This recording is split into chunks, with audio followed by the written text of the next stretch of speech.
Hey there, curious minds. Ever wondered what October has in store? Let's unravel the cosmic clues.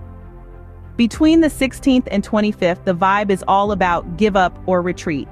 Signs point to potential border closings and escalating tension. Hold on tight, it gets even more interesting. Look here, it mentions Korea. Suddenly, it's in the spotlight, so during this 10-day span, the vibes are intense.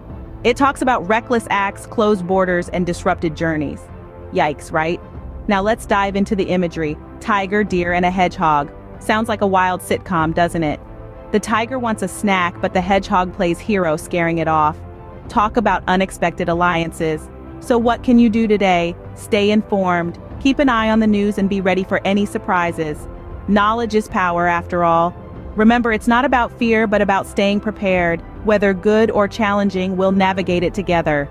Stay tuned for more astro insights, and don't forget to follow for a glimpse into the cosmic playbook.